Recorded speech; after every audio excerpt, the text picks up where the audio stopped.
no dia do aniversário do Salas de Redação, que nós temos um programa lá no centro, um dos componentes do programa, chamado Nelson, ele disse o seguinte: os jogadores do Inter terão dificuldade de entender o seu treinador.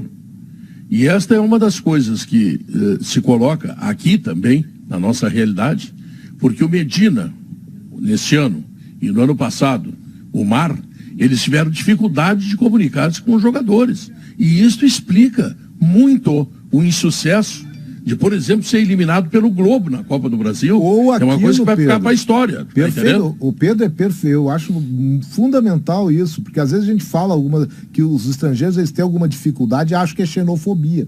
Mas olha a coincidência, que não é tão coincidência, que os dois casos de treinadores estrangeiros vitoriosos no Brasil são portugueses.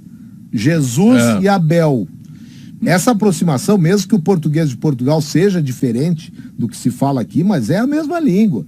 Mas quando acelera, Zé, quando o português está nervoso e acelera, é difícil de entender. Mas eu acho que não, acho que porque o Kudê, por exemplo, ou o próprio Vojvoda, fizeram bons trabalhos, o Vojvoda segue fazendo um bom trabalho. Hoje, claro que ele já fala um português, bom trabalho, mas mas tem uma diferença aí. O Vojvoda, viu, Leozinho? Pedro, eu acho que está concordando com o presidente Nelson. O Vojvoda, assim, a preocupação que ele tem de falar o português correto é um troço comovente, gente.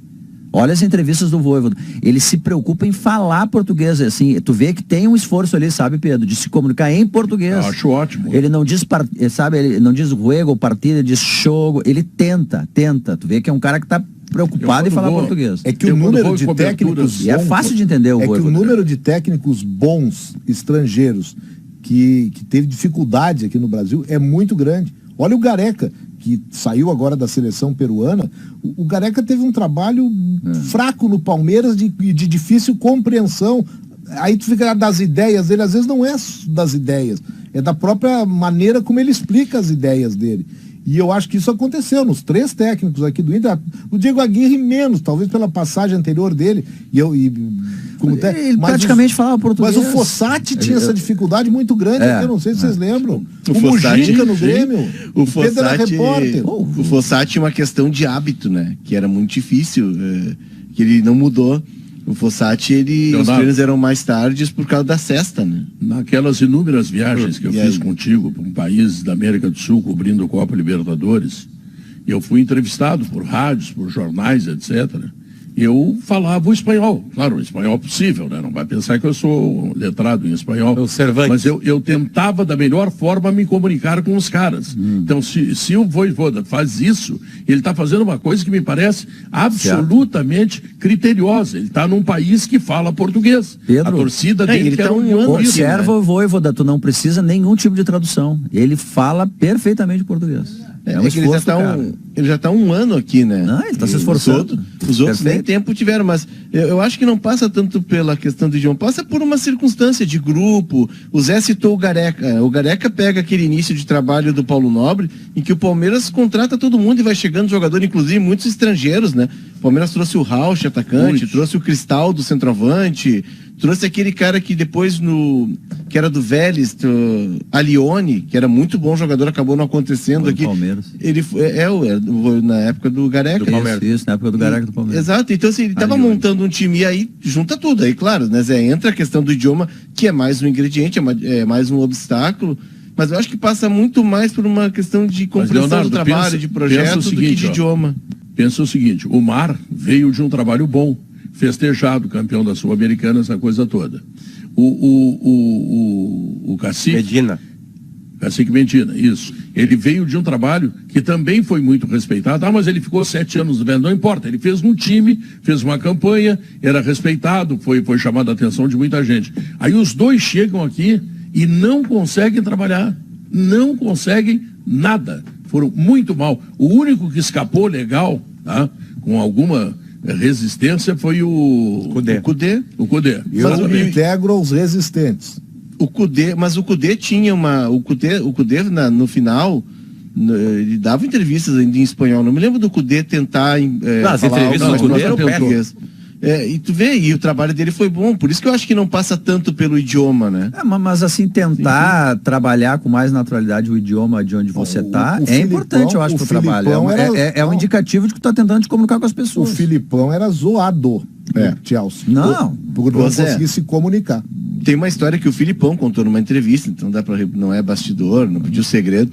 Filipão, o Filipão perde o Drogba, né? Ele perde o Drogba por uma lesão e ele começa a usar o Anelka, que na Europa tinha um cartaz absurdo, um jogador que bateu recordes de vendas, o agente do Anelka era impressionante, e um cara de temperamento difícil. E o Drogba fica fora, e o Drogba era o grande cara do Chelsea. E o Anelka entra e vai bem.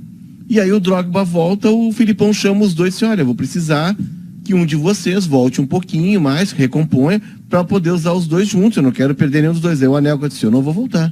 E o Drogba disse, eu também não vou voltar.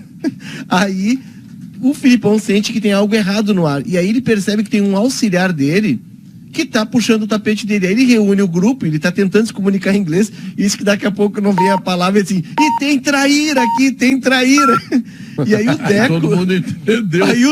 Aí o jogador perguntou pro Deco, o que é traíra? Aí o Deco explicou.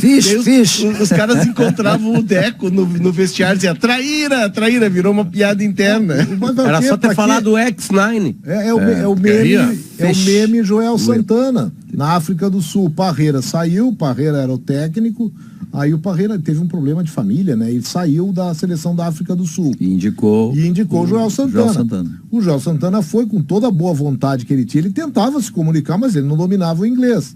E aí virou meme, o inglês macarrônico, um misto, português. But we have control the match. Essa é sensacional. From the middle, from the right. But we have control the match. O Parreira acabou voltando no período da Copa. Between, in the right, the middle. From the middle, from the right, between. Aí quando teve a Copa, o Parreira tinha voltado. O Parreira resolveu o seu problema e a África do Sul o recontratou só para a Copa. E eu perguntei para os sul-africanos que estavam lá o que eles achavam do Joel Santana. A gente tava com e o cara muito bem-humorado. He's a good man. He's a funny man. Que era um homem engraçado, o Joel Santana. Pô, ele fez propaganda de curso de inglês depois aqui no Brasil, né? Então, quer dizer, o Brincation with me virou meme, né? Eles respeitaram a sua tentativa de trabalhar, de treinar. O time não foi bem, mas eles o achavam um cara engraçado, porque ele não conseguia se comunicar. O Brincation with me é uma brincadeira brasileira, né? A gente que inventou, todo mundo inventou, tá? De Brincation with me. Eu gostaria de mandar um abraço ao Dr. Toigo,